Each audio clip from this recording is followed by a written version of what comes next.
புகழ்பெற்ற வைணவ தலங்களில் ஒன்றான ஸ்ரீமுஷ்ணம் பூவரங்க சுவாமி கோவில் ஆண்டுதோறும் மாசி மகத்தை முன்னிட்டு ஸ்ரீமுஷ்ணம் பூவரங்க சுவாமி தீர்த்தவாரிக்காக சிதம்பரம் அருகே உள்ள கிள்ளை முழுக்குத்துறை பகுதிக்கு வரும். அதே போல் இந்த ஆண்டும் மாசி மக தீர்த்தவாரியை ஒட்டி நேற்று கிள்ளைக்கு பூவரக சுவாமி தீர்த்தவாரிக்கு வந்தது.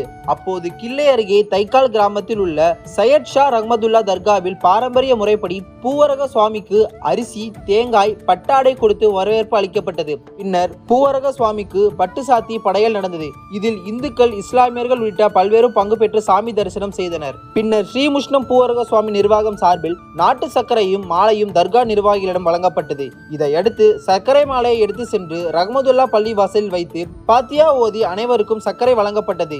இரு மதத்தினரும் மத நல்லிணக்கத்தை பேணும் வகையில் ஆண்டாண்டு காலமாக நடந்து வரும் இந்த திருவிழாவில் ஏராளமான பக்தர்கள் பங்கு பெற்றனர். இந்த திருவிழாவின் பெருமை குறித்து கிள்ளை பேரூராட்சி துணைத் தலைவர் ரவீந்திரன் கூறுகையில், சிறப்புமிக்க இந்த திருவிழாவில் ஸ்ரீமுஷ்ணம் பூவரக சுவாமி நேரில் வந்து தீர்த்தவாரி செய்து நீராடி செல்லும். அப்போது மத நல்லிணக்கத்திற்கு எடுத்துக்காட்டாக ஷா ரஹ்மத்துல்லா தர்கா நிர்வாகத்தின் சார்பில் பூவரக சுவாமிக்கு வரவேற்பளித்து பட்டு சாத்தி, நாட்டு சர்க்கரை, பூந்தி போன்ற இனிப்புகளை வைத்து பள்ளிவாசலில் பாத்தியா ஓதி பிரசாதமாக வழங்கப்படும். வரலாற்று சிறப்புமிக்க அந்த நிகழ்வானது தொன்று தொட்டு நடந்து வருவதாக அவர் தெரிவித்தார்.